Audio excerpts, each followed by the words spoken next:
Hello. Good. First of all, thank you.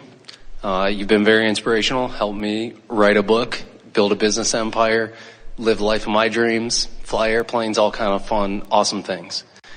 My question is specifically about channeling and receiving just information in the vortex. How to... A lot of this creation that you were just talking about is just that, isn't it? In other words, rendezvousing in the vortex really is at the basis of all wonderful things, including what you are calling channeling. Yes.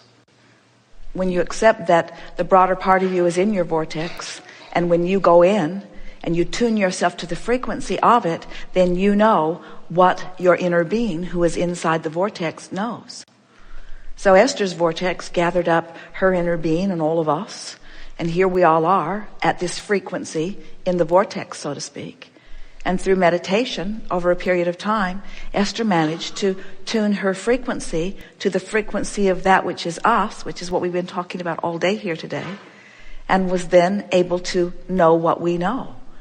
So she gets the vibrational version of us. Now let's talk about this. This is interesting because have you heard us talking about Esther and her ability to receive us before? We've talked about it quite a bit over the years, but the way we have been relaying that is Esther receives a block of thought at an unconscious level and then translates it into the physical word equivalent. So you can comprehend that. In other words, it's like a radio transmission. So now let's talk about the vortex in the way that we've been talking about it. That all cooperative components have been gathered, and that when you are in the vortex and you're tuned to the frequency of it and you're hanging around in there for a while, then you know with clarity what your inner being knows. And so now let's talk about Esther's receiving of Abraham in the context of the vortex. In other words, isn't it logical that when she's in the vortex and when her vibration is at the frequency of that which is us, that what we know would be that which she knows? Yes. I think what I'm trying to ask or say is I receive a lot of information. Of course. And I experience it. I guess I'm trying to gain clarity. I just feel a lot of interdimensional information that you know how we've been talking today, and it's been demonstrated in a number of different ways. And it's certainly something that's easy to understand, that you can get in the vortex and out, and in the vortex and out, and in the vortex and out, and in the vortex and out. So a lot of people who begin receiving are in the vortex and out, in the vortex and out, in the vortex and out. It's the consistency of the vibrational frequency that makes for a smooth transmission and a smooth translation of the transmission. You see what we're getting at? Would you recommend meditation as a way to receive that information? I mean, specifically just... We recommend meditation as the process by which you incrementally release vibrational resistance. And in the releasing of vibrational resistance, the vortex trains you into compatible vibrational harmonic frequency, and when you're in alignment with that which is your source, then you are a clear channel, so to speak, for that information. But a lot of people, they have occasional moments of enlightenment or alignment, but then in the same way that we've been talking here today, they don't stay consistently in. Esther has noticed that in an environment like this, first of all, she's been doing it for a long time. And next, her expectation and yours makes for a smooth transition and transmission. So it's easier for Esther under these conditions than when she sits in her living room to take book dictation. When she's taking book dictation, she really has to focus herself there. In other words, you help her focus here. Okay.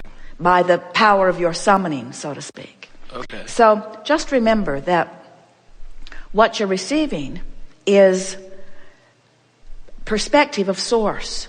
So if your goal in the channeling or in the interaction is to receive an answer to a question, and the question is really active within you, or a solution to a problem and the problem is really active within you, well, this isn't the right moment in time for you to receive the answer, because the answer is a different frequency than the question, or the solution is a different frequency than the problem. But sometimes people push forward anyway, even though they're not in the frequency, and then what they get is a distorted or an uncomfortable exchange. So we think what you're getting at in this wanting to understand the process is, and what we would always like to say about the process of receiving in this way from source energy, is get into the vortex and then. Get into the vortex. And that's what Esther did without even knowing it. She and Jerry meditated for 9 months, almost 10 months, but for 15 or 20 minutes every day. And in that process, while she didn't understand it then, because we weren't giving her the information then, every day her vibrational frequency was raising, until one day she received very clear impulses of movement from us. So it was like 9 months after being told you'll have a clairaudient experience? It was that. Now, it doesn't need to take that long, and many of you who have been listening to recordings or have been meditating, in other words, we're not saying that is the standard or the correct time. It's just it's just the amount of time that it took Esther to relax into and allow her vibration to raise. And then for quite a long while, before she was aware of it, we were offering her blocks of thought. And as she was receiving them and translating them, she didn't know that it was not her own mind that was generating them.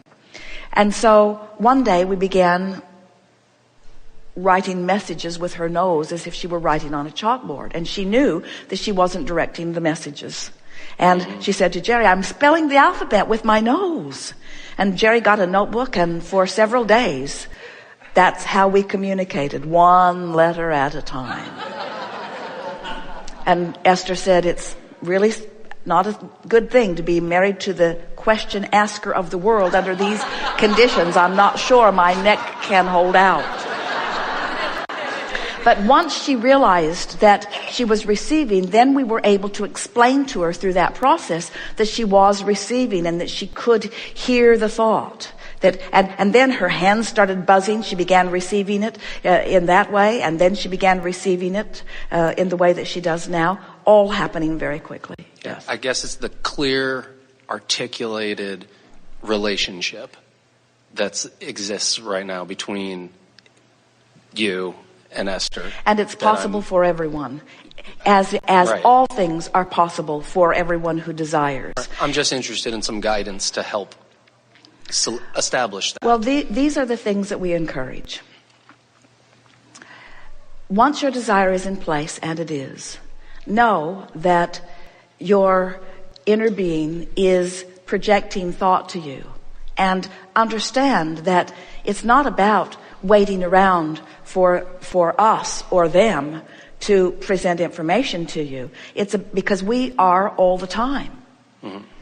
In other words, we have an ongoing frequency that is broadcasting, and when you tune into it, you can receive it. When you make it personal to you, in other words, when you specify what it is that you are wanting, the frequency gets way, way stronger. Sort of in the same way that when you are co-creating with anyone, as you begin interacting and you become more specific, the more specific you are, the stronger the transmission becomes. So once you are consciously acknowledging that it is something that you want, and then once you are consciously acknowledging that it is something that happens, then the progress of it begins to happen very quickly. Okay, thank you. And the other thing is, don't try to make it happen. It's something that you want to allow to happen. Get in the vortex and then. Thank you. Very good.